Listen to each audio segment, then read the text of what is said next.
All right. Thank you very much, John, for that summary, and thank you, everyone, especially the facilitators of those breakout groups, for bringing those summaries up to us.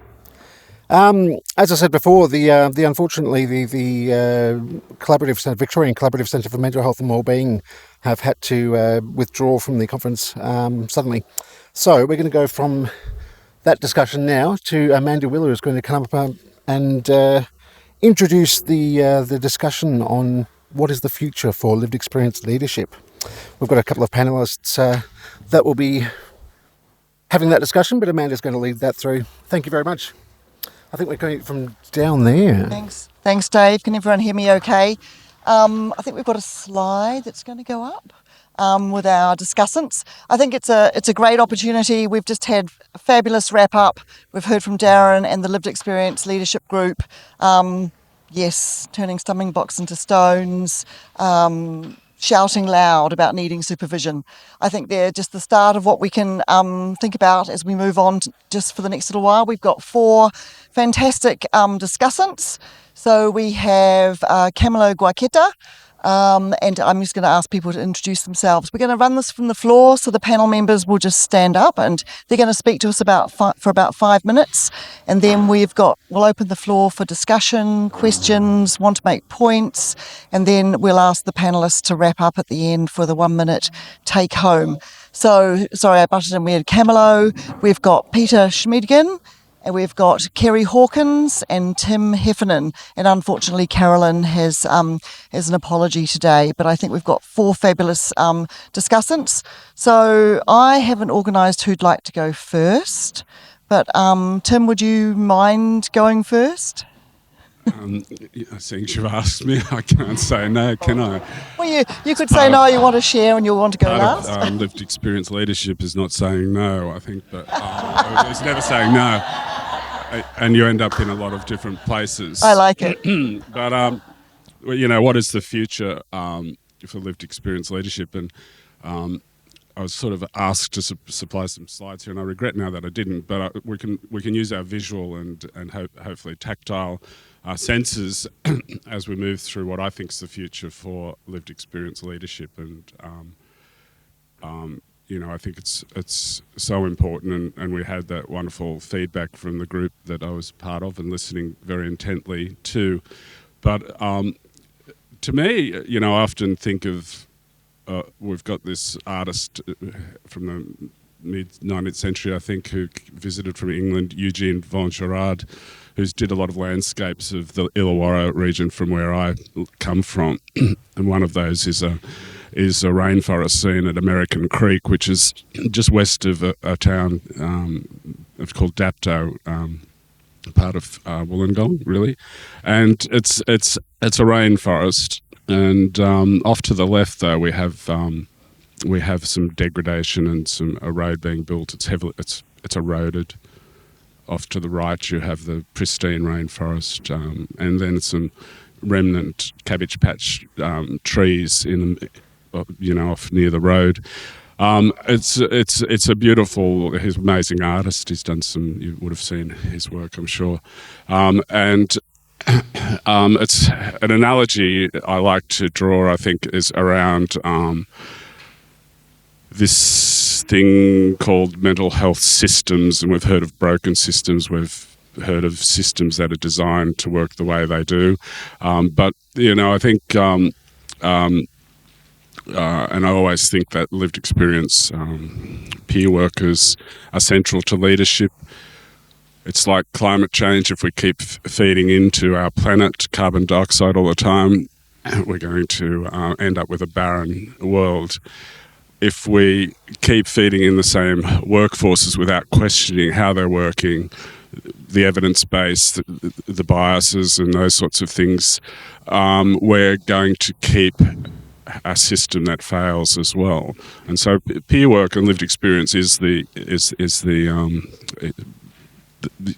renewable fuel, the renewable workforce that will change our system for the better. But back to Eugene von Gerard, I'm going to try and weave in some electricity here a bit later on too. So,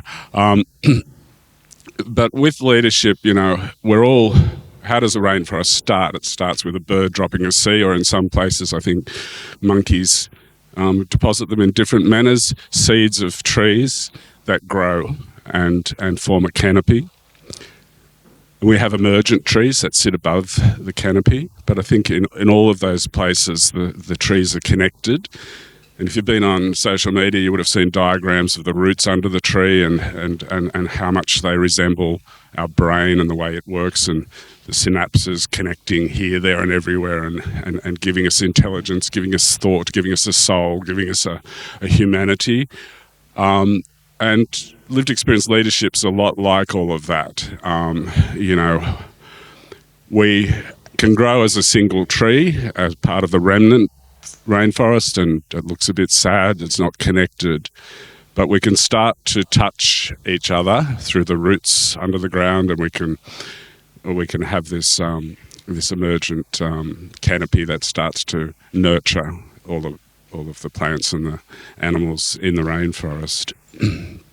But to try and demonstrate how that works a little bit, I've just been thinking about this. So I've accidentally cut the grounding cord on my house when we're doing some renovations. So I Googled around, what's the risk of that? And I'm risking electrocuting everybody in the house and all the tradesmen that are around there. But I reconnected it. But I realised something that I knew, is that electricity flows to a place of least resistance and can flow back to where it came from.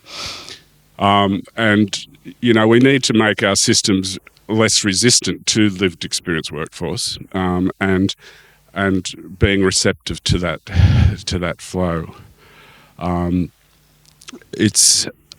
can sit here alone as that remnant tree, or I can start to reach out over here and start to touch someone, or the chair, because I don't want people to feel awkward. So what I want you to do is just to reach out to someone on the side and touch their chair in your circle. So your circle is connected in your table, so that you're all sort of connected.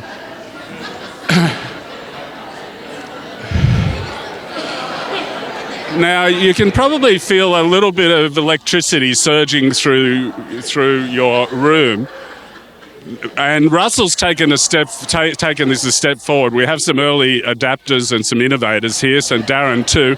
The next thing is I want you to then reach out to another one person from each table is to reach out to another table and reach out over here to this table, and so you're connected here and then you're connected there. And suddenly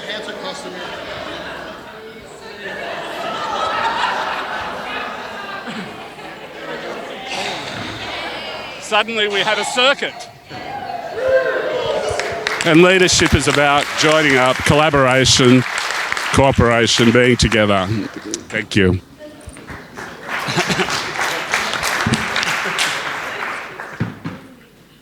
Thanks, Tim. That was better than a stretch. No, that's wonderful. I was wondering if I could ask Camilo if he'd like to be our next discussant. Hey, can you hear me? Okay. Thanks, Amanda. Hello, everyone. I'm the Principal Advisor on Live Experience and Human Rights at the Department of Health and Wellbeing. I got a very bad memory, so I make sure to put some notes because there's a lot of things that I want to share, but 5 minutes is just not enough. So I'm not going to read, but I just want to make sure that I got here just in case I miss an important idea. So I just want to start with 4 basic ideas to help me to articulate the relationship between health, human rights, and lived experience leadership. The first one is the definition of health. Health is not just the absence of illness. The World Health Organization defines health like the complete social, mental, and physical well-being. And this is a reminder for us of the urgency to move towards a social model of health that is the human rights framework is giving us, given the low impact that the biomedical model is having in terms of well-being and health outcomes. The second idea is that health is a fundamental human right. is the foundation for all the freedoms. Without health, the pursuit of happiness, equality, and justice just crumbles. Poor physical health outcomes is a branch of human rights, and is a branch of the right to health, and unfortunately the right to life for a significant number of people, as we saw yesterday in the report. The third one is about human rights as the DNA of the lived experience leadership.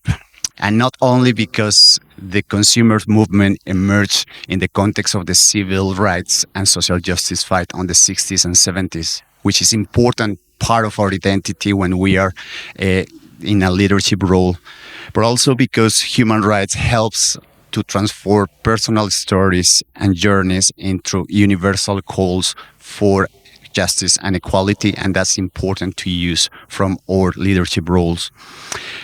And the fourth one is that lived experience leadership is the heartbeat of human rights. And this is because it transforms abstract principles into tangible outcomes. So we can say that human rights elevate lived experience leadership, and lived experience leadership illuminates human rights. It's a symbiotic relationship, and we need both. So to answer the question about the lived experience leadership, I believe that human rights-based approach is one of the significant components, not the only one, but it's so important because that helps us to inform in a legitimate way the systemic change that we are pursuing, and we can have more influence speaking with leaders that not necessarily are familiarized with our view of the world. Human rights can act as the architect of the systemic change, approaching power imbalance to dismantle oppressive structure and construct frameworks of equality, justice, and accountability.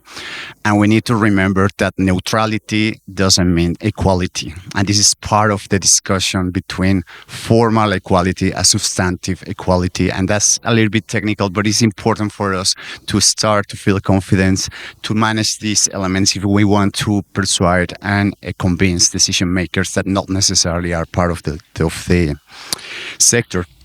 So as a leader, as lived experience leaders, we need to gain a broader and deeper understanding of the pragmatic implications of the human rights in the decisions that we have in the decision-making process in the context where we work. We must go beyond the rhetoric. It's great to have in the statements and principles of human rights embedded, but we need just to start to use our expertise to create innovative elements, new initiatives, service that are led by these principles. Yesterday, Sam was talking about a nurse mapping a social description resources in the area. And this is great because it's this model what we are considering, social, physical, and mental dimensions. But if we start to articulate that kind of initiatives, for instance, with Article 19 of the Convention of Rights of People with Disability about inclusion and living in community, we have a more legitimate, we have power, and we can persuade about this is not just a good initiative, this should be happen. Last year in South Australia, we launched the Human Rights Analysis Tool. That was a co-design process with consumers, carers, clinicians, but also experts on human rights, commissioners, big body. And so far, we have seen good outputs. It's in the early stages, so we cannot have an impact. But last week, I saw a model of care that was designed under the principle of this tool. And we saw trauma-informed, recovery-oriented, and human rights-based information. And I know model of care don't transform culture, but we cannot transform culture if we don't have proper model of care or model of service. So this is just one example of a concrete initiative where we can lead and help others just to expand the perspective in terms of the decision making. So we need to increase our confidence by using this approach to inform systemic change. And we need also to encourage our workforce, peer workers, care consultants at different level to embed it into the daily practice, education, training, modeling behaviors, navigating complex systems. It's not about understanding all the particularities of the approach, but understand the essential elements to help others to transform the view that they are using. We have a challenge, and the challenge is that sometimes human rights is recognized from this legalistic perspective and is disempowering. So it's only a topic of lawyers. But sometimes we miss the ethical, political, and policy dimension of this framework, and we can use it strategically to transform systems. Understanding human rights involves learning to think in different ways, to think through complex problems and make choice based on caring and ethical principles, and to apply human rights lens into many situations where people are at the center. I believe that lived experience leadership can expand the scope of influence by using human rights frameworks, which provide, as I say, a legitimate foundations to transform culture and enhance accountability. We know that clinical judgment cannot be over any essential human rights standards. So I always like to talk about human rights not like an umbrella, because that gives us a sense of cap, but the foundations of the house where we can start build whatever we want and the world that we want to see. For instance, trauma-informed practice is not a principles of human rights, but is a totally aligned with self-determination, autonomy, and legal capacity. So we need as well to try to align all these principles and give that foundations to have more impact. There is a lot of issues and discussions that can be around, but I only have 5 minutes, as I say. So I'm going to leave it here, but happy to continue the conversation during the day. Thank you.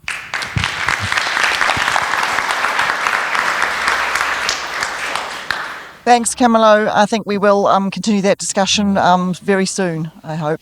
And especially identifying some of those challenges ahead as well in terms of the future of lived experience leadership. I'd like now to invite Kerry Hawkins. Hello, thank you. To Thanks, share Amanda. her perspectives on the future of lived experience leadership. Thanks, Amanda, and delighted to follow Camilo. Awesome. Actually, I have to say, what great taste I have. Both Tim and Camilo were guest speakers at the Yale University Let's Lead Transformational Leadership Academy course that we ran a couple of years ago. So there is some lived experience leadership capacity building happening in Australia. So we had the world first family carer cohort of that as well, which is when Camilo came in. So to go to that question of challenges, I think we need to just go back to the past and really understand and build on a little bit. I think some of the things that Camilo talked about in understanding where we've come from as a lived experience movement.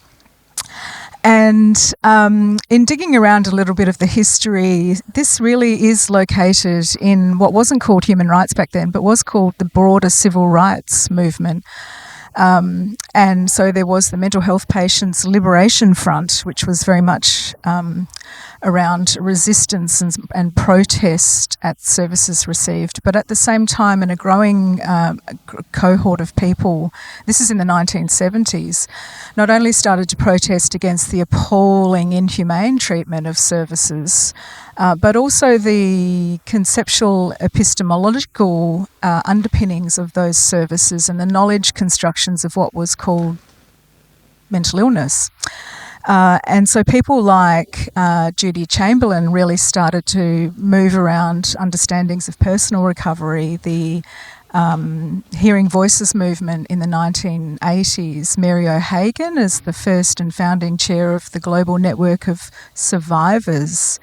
1993, the Mad Pride movement. So there has been this long international movement of lived experience leadership driving reform. And in Australia, of course, we had the development of the NGOs and the peaks, which really were often founded by families as a consequence of the catastrophic sort of deinstitutionalisation process.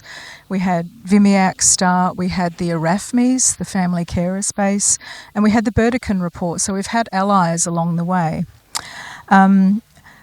In the 2000s, early 2000s, we had the formation of Australia's National Mental Health Consumer and Carer Forum, and I know there's a few leaders from that movement. I can see Dee and others in the room here that have been part of this Australian movement starting, it was around 2002. 2003 in the States, there was a hunger strike demanding evidence from people who had been subject to inhumane treatment for the theoretical basis for that treatment and for claiming issues around incapacity and so on.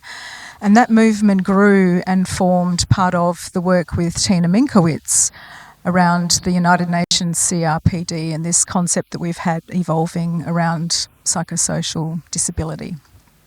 In Western Australia, we had a significant and growing family-driven grassroots advocacy group that focused very much on co-occurring AOD and criminal justice interactions, so mental health matters too. The founder of that, Margaret Doherty, was with Tim, the co-chair of the National Lived Experience Workforce Development Guidelines. So we've had this growing across Australia movement of lived experience leaders that haven't come from within the system, they've very much come from grassroots, and along that way they've brought along concepts of personal recovery, co-production, I always use that term advisedly, understanding of trauma, and of course psychosocial disability. In Western Australia as well, we had a leader who was part of the National Consumer and Carer Forum who really drove the work around a critical review of the role of neuroleptics in particular. We had a consumer academic develop a course at Curtin University called Valuing Lived Experience, trying to consolidate and curate the knowledge that lived experience holds. In India, there was the first INTAR conference driven by a Southeast Asian collection of lived experience leaders that inspired people like Danius Puris, who was the United Nations Special Rapporteur, and Michelle Funk from the World Health Organization. In 2018, we had one of Australia's first AOD consumer and carer lived experience-led organisations, and I did see Juanita here before, who was one of those instrumental leaders in establishing all of these self-help grassroots developments. In 2018-2019, we had the development of the Aboriginal and Torres Strait Islander Lived Experience Centre, and a shout out to Auntie Vicky McKenna for her leadership in that work. And then we've had this rush of increasingly consolidated mainstream lived experience leadership work in the last 5 years or so. So building on the workforce development guidelines, we had the development of a lived experience governance framework that will hopefully hold some of this development of the lived experience workforce as we move forward. We had the establishment of the peak bodies. We've also had recently announced the funding for the professional organisations. And along the way, we've been carried along a wave of support by organisations like the World Health Organization, putting out guidance around community supports that are rights-based, that people with lived experience want, and of course the United Nations with a series of reports, as well as the Office of the High Commissioner for Human Rights last year, working with the World Health Organization to put out some guidance around reforming our mental health acts, and we need that kind of international authorisation because the environment in Australia in which we work is still quite hostile towards concepts that lived experience leadership is demanding. As an example, in our 5th plan, which was signed off by COAG, 3 of the 30 or so action items that remain undelivered really centre around rectifying discrimination. So we have Action 19.1, which was around the delivery of the stigma and discrimination reduction strategy. Action 26, which was about aligning our national mental health acts around the UNCRPD, not delivered, and 27 as well, which was also delivery of the World Health Organization quality rights. So we do have a long way to go, and the reason I'm highlighting the past is to highlight the courage and the bravery and the new ground and the mould breaking that lived experience is delivering, that we will have to continue to draw on as we move forward, looking to the future. So when I look to the future, I want to kind of point out that we sit in that slipstream of sacrifice, and it is incumbent upon us to maintain that fidelity to that courage and that sacrifice for the people that have forged this path for us. We run the risk of lived experience leadership being another co-opted concept like recovery, like trauma, like co-production. It's still largely performative. We often hear things like, but we involved lived experience. We often hear many of our leaders have lived experience. This is ground that we have to protect, and we have to use, as Camillo is rightly pointing out, the international legislative accountability mechanisms to drive this work. I'm going to finish up in a minute, but I want to point out a couple of challenges and then some opportunities. So at the moment, I think there is this tendency for what we call the seduction of inclusion. So this is a term that Margaret Doherty has coined, where we have a situation now where everyone is invited into working situations where they are providing a lived experience perspective. It's very easy to slip into just being a friend rather than showing that brave leadership that is the cornerstone of transformational leadership, which is lived experience. So we have to be accountable to the movement that we come from. Outside in the sector, we've got a situation I would describe still as being probably something like benevolent paternalism. So there is a significant amount of work to be done to move people working in the sector from that positionality to one of genuine allyship, and we need to do a lot of work to understand what that means. In terms of what's happening moving forward, I see some wonderful opportunities. So I mentioned the Yale University Academy that we can use to continue to grow capacity in the lived experience movement. The lived experience governance framework is an essential piece of organisational readiness to do that work. And Lelyn in South Australia have done a lot of conceptual thinking around this that we can use. I think the future can go two ways. I think we can slip into that seduction of inclusion, of being co-opted, of people claiming the identity but not delivering the accountability to the lived experience movement. Or I think we can go towards transformation, which is, after all, why lived experience leadership is such a much needed concept. We know that the system hasn't been able to shift those essential, grounded, bio-individualistic mental models that are stopping us from moving forward and sharing a really genuine understanding of what the problem is that we're all seeking to transform. So I think there is potential, but I think we also have to stay very, very true to our past as well.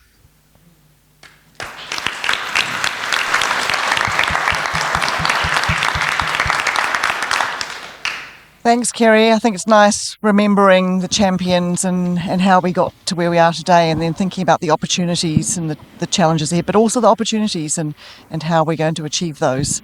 So thank you. Our last panellist, before we open the floor and have some discussion and questions, is Peter, and I'd like to ask you if you'd like to share your thoughts. Yep, no problem. Okay, so Peter, I suppose given that do you mind standing up? there's been some discussion of is it too close? No, do you mind standing up? Standing up. Just so people can see okay. you. Of the UNCRPD, I'll say, well, I think actually that's kind of one of the areas where we need more leadership into the future, because Australia, despite at a federal level having signed on to the UNCRPD, has failed largely to kind of convert mental health acts across Australia to be consistent with it, particularly with regard to issues of seclusion and restraint. So I think that's actually one of the areas where we probably really need to work for the future. I don't. It's interesting because it's not a criticism really of the UNCRPD. It's more a criticism of the way it's been, in some ways, co-opted by the Australian government, in a way which is, oh, well, we've signed on to it, but it means nothing because it's not law. So that's not a criticism, but it's more a sense of, actually, where do we need leadership for the future? That's one of the areas. Legislative change needs to follow, actually, the UNCRPD, I think.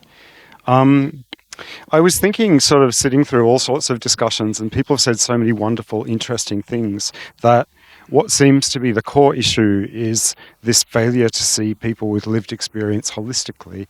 This is a problem in terms of physical health, because you just see people as having a mental health issue, but it's also a problem in terms of leadership, because you go to government agencies and people view you as being, oh, well, cognitively disabled because you have a mental health diagnosis, rather than seeing you as someone who has a mental health diagnosis and may have some barriers to participation, but can still participate very effectively and might have a degree and might have past work experience. So I think these kinds of barriers are still big barriers to, I think, there being effective lived experience inclusion. I almost feel like it felt when I thought about this a bit weak to say, oh, well, the system has to change.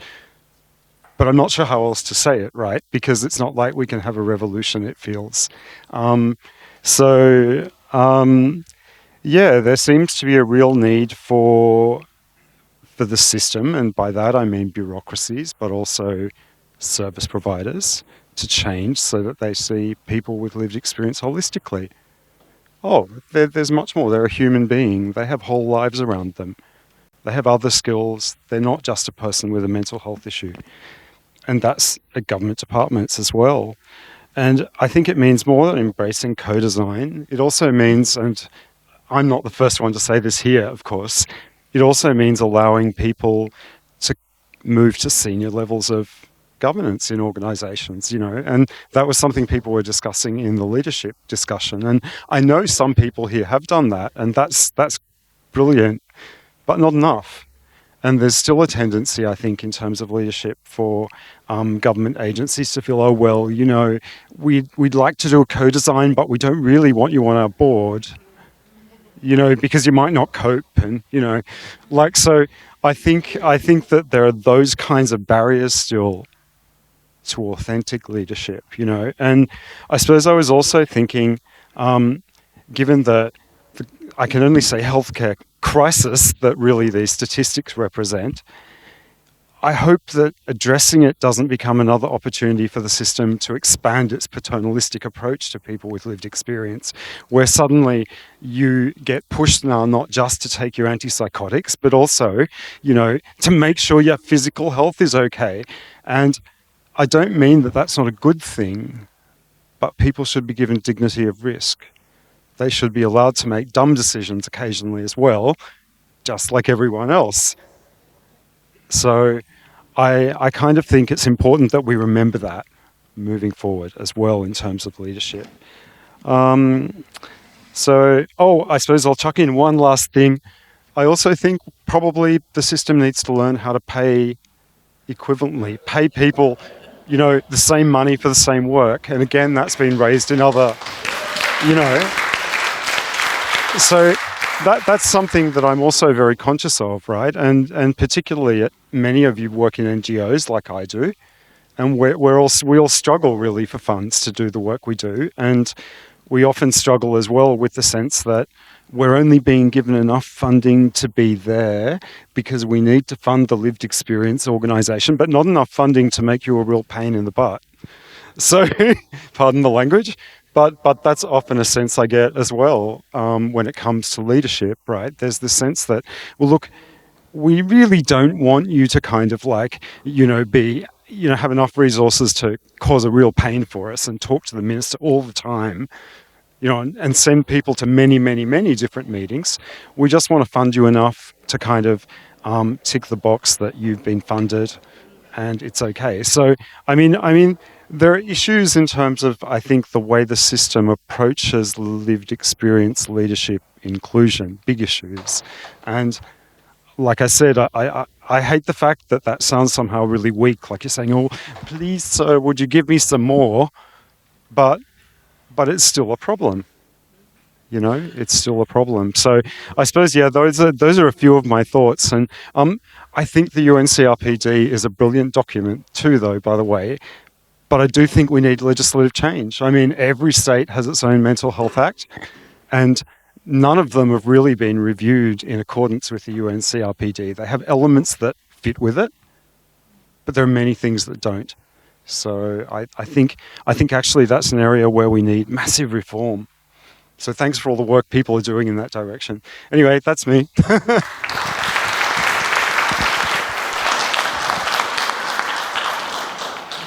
Thank you, Peter. Can I ask our 4 panel members to stand up and we show our appreciation for all 4 of them for sharing their thoughts and perspectives today?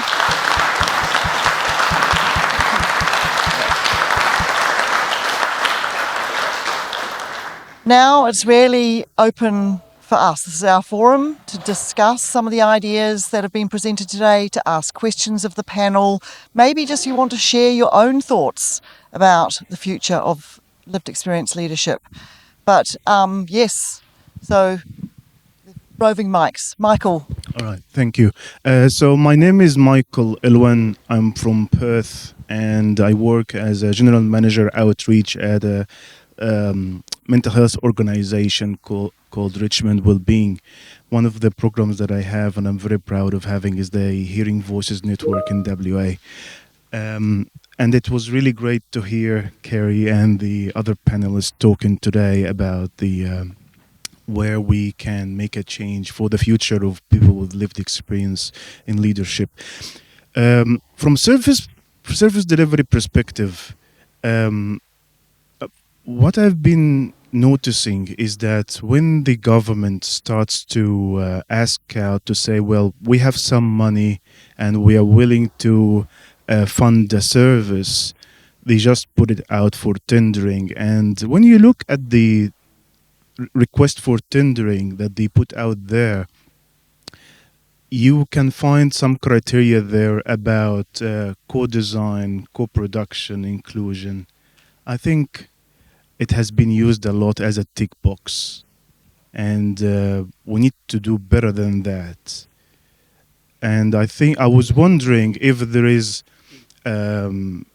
a potential to change the way or the such requests are done, to have a criterion there about the government asking whatever service provider is applying for funding, show us how are you going to employ peer workforce, how you're going to train peer workforce. It has to be a requirement that actually, in order for us to give you money, you have to employ peer workforce, retain peer workforce, and train them and ensure that they have career progression to go up in the hierarchy.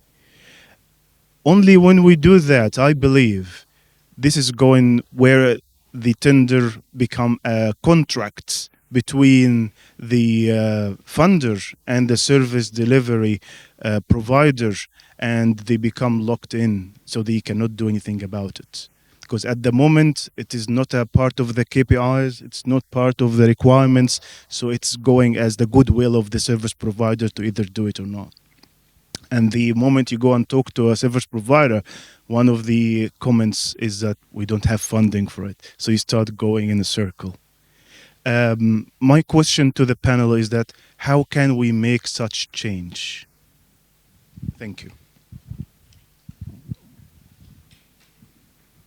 I think you do it. Like, you know, I worked in a PHN for 5 years in the Illawarra, and so you write into the contracts exactly that. You write into the contracts that people. We had networks of peer workers there who met across all services as well during the year, and that was written in there, and people had to agree to that and then report on that. You know, I think. The Head to Health satellites down there, the person who's doing the peer coordinator role now, she's rolled out each one that begins with peer work as being the core staff, and then you build the allied health around the peer workforce. You know, it can be done. But funding has always been the problem with our workforce, and also I think a real thing is identifying people who, or allowing them to find the vocation of peer work, if we use that term. You know, there are a lot of people out there who could be peer workers who haven't that opportunity, you know, as well as training people. It's allowing us to build that capacity. I think that one of the challenges we have as a leaders is go beyond mental health sector. Just when you have the opportunity to interact with our colleagues of procurement or HR, it's just another world. And you have at least an agreement about how important is lived experience when we talk with clinicians or people that are in the sector. But when you go beyond that and try to explain this human rights lived experience, is a really, really challenge. And it's because they are regulated by other legal frameworks that make the bureaucracy very, very hard. So I think from the civil society movement, empowerment is conceptualized by a transactional style. I take, I give power. But I think the relational empower is how can we build in the interaction with other stakeholders to understand why it is important to have this contract, the principles that we want to see, why we need to create other initiatives that go different of the traditional KPIs. For instance, created indicators that is not about activities, but about how it's transforming the life. That's the opportunity that I was talking about, and where we need to use our expertise to create innovative elements. But we need to work with them and not just create this as them, because it's going to just extend the gap. Can I just say, I'll just make a general comment on funding and service models. And it's really frustrating too, because, when you think of this question of lived experience leadership, right, you would hope that you could do things like pilot projects, show that something was a good model and be able to keep it going, but often you can't, right? Like you get funding for a pilot project, seems like it's going well, you've built up a good base of consumers, and then the funding disappears. So there are definitely, again, I'm not saying anything new here, right? This is everyone knows this. It's the truth across Australia for this kind of funding. But that's really frustrating because it means that you're losing the staff, you're losing the knowledge, you're kind of rebuilding every time. It's very inefficient, actually. And it's surprising sometimes that government agencies, which pride themselves on their efficiency, are so inefficient in the way they allocate funds. Particularly for those kinds of projects which are meant to support people in need.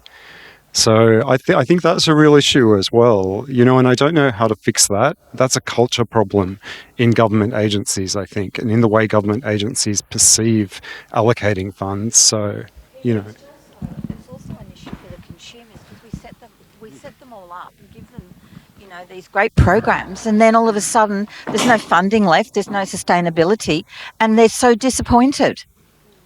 We just take it all away from them. And it's becoming worse, To fund any sort of program and say, well, you've got 3 years worth of funding is bullshit, right? Because we can't do enough in 3 years. And then to say there's no more funding. I work in an environment where this is a constant issue. Developing great programs, delivering great service, fabulous peer workers that are passionate about what we do. And then all of a sudden the funding comes to an end. The peer workers' contracts finish at the end of June. They don't know if they've got a job to go on to. Everyone sits around and just stares at each other. And it's so disappointing. Sorry to hijack you, but I just get so frustrated with it. Oh, okay. Oh, here you go. I promise this will be quick. Oh, wow, that's loud. Hi. So I was going to touch on what you were saying in terms of the funding disappearing so quickly with a lot of these public programs. I personally have had a lot of my recovery within the private setting, which I have had to skip a couple of years due to financial difficulty. The fact that therapy, support, treatment, inpatient stay of a somewhat genuine quality is hid behind a paywall that so many people can't access. Yeah. I know so many people in my personal life that are struggling so hard right now because they can't access that service. Like, why is DBT, ACT, CBT, why is all of that behind a paywall? That should be more available for the public. And the fact that I'm not going to lie, this is the first I'm hearing that funding is so difficult just because of my inexperience. But that just angers me. Yeah. Can I just have that back for a minute? Because this one, no, seriously. Sorry, And then we'll go to a question over here. So, is that all right? We can come back.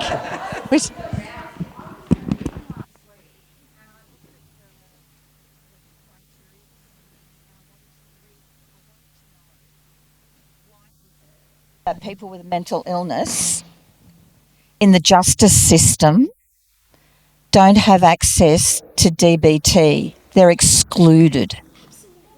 You know why? Because apparently they have to have a formal diagnosis from a psychiatrist to access DBT. And sometimes those psychiatrists don't give that formal diagnosis, so at the end of the day, they can't have DBT. Now, I've had 14 or 15 years of DBT. I don't have schizophrenia. I don't have anything like that, but I've accessed it through the private system. So that's, why does that happen? Sorry. And we've got a question or comment here. I want to get us out of our echo chamber. Thanks, Simon, for a little bit, and give you a different idea. And it was Tim's talking about trees gave me an idea. So 8 years ago, I seeded a program in New Zealand called Rakororoa that translates as tall trees. And I think that the future of lived experience leadership is outside the mental health system. Now bear with me, because if we want to change society, we need lived experience leadership to be important in every single industry. So in the Tall Trees program, we trained police, we trained politicians, we trained nurses and doctors, we trained new journalists, and those people use the value of their lived experience to change the worlds that they live in and the influences that they have. And some of them didn't even tell anyone that they had lived experience because that didn't matter. It was about changing policy or the way newspapers are written or the way cops go out on suicide calls. And that's the thing that changes the world, because if every single industry values lived experience and the leadership qualities that brings, that's why we're going to change the world, not because us in mental health are putting up our hands and going, this is the only part that needs to change. Can I jump in as well on Tammy? Thank you, Tammy, for your comment. Sorry, here. Can I just ask people to consider that there are more than 50% of people with mental health challenges that are not actually seen by the public systems at all. And no one has mentioned them here today. There was a brief mention of the private system. I'm talking about the GPs, not just private psychiatrists and psychologists, that see well over 50% of people. There are very few peer workers in the private system. It's a very traditional system. So please don't forget your allies and your colleagues in individual roles, sometimes if there are any roles at all in those systems.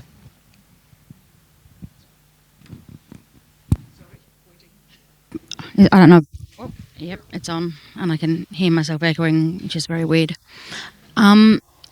Adjacent to that, I sort of had a question, which is kind of on the lens of what Tammy was talking about, because that's certainly been my personal experience, and it is in relation to funding.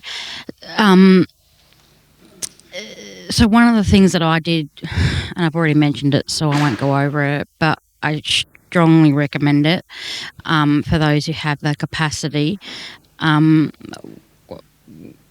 that I did identify that, at least in my local area, that to a significant extent, changing the system was just going to be a uphill battle. And so I just started my own social enterprise and just went, stuff this, I'm going to do what I know and believe to be effective and put, my money where my mouth is and prove it.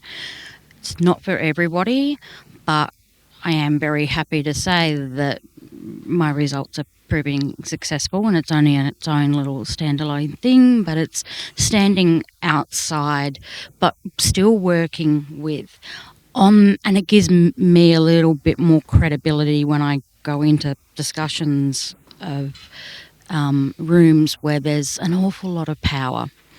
On that note, though, with money, one of the things that I because I work closely with my local PHN and other places, and so some of the things that I often work around are how can, because of that whole here's your money for 2 years and then it's gone, which is ridiculous and ineffective. And where I live, it's on the national agenda because we have one of the largest overrepresentations of people with mental health issues and chronic health issues in the nation. So my region is, and it's oversaturated with silo projects and fly in, fly out, make your money, get out, not actually make any difference. And so one of the things I have the discussion around is how can we make the money that we've already got more effective? so that it's sustainable and we're not relying on new money, and we don't have to worry about the next change of government that scraps policy and scraps services.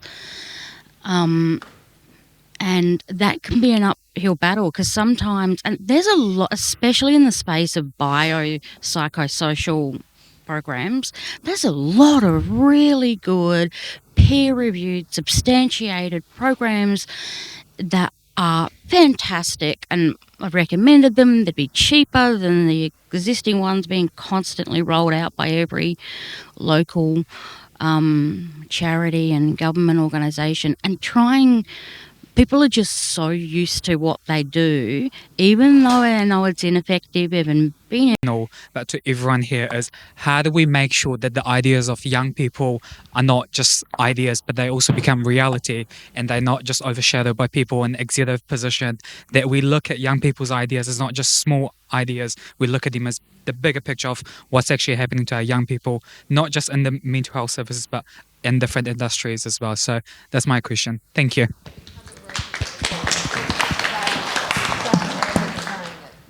Thank you. That question I think is really important. I think we continue this, and I'm going to ask that we take it into lunch so we can have our last person have their voice as well. Hi, I'm Liz from Tasmania.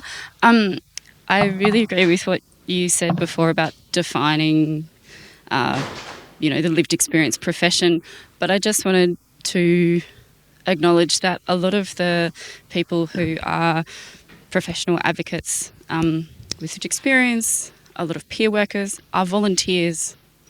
They're either paid nothing or paid a token amount for their time.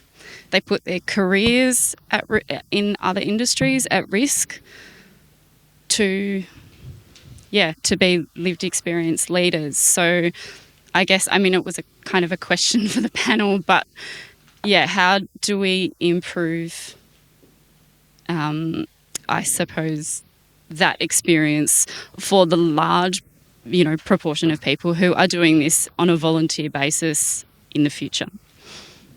That's it.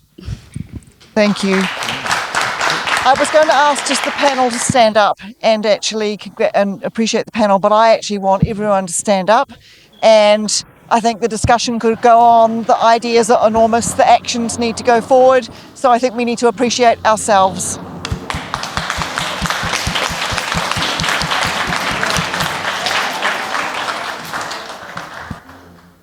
Thank you, everyone, for a fantastic discussion. We are heading off to lunch. It's catered in the foyer here. Back starting again at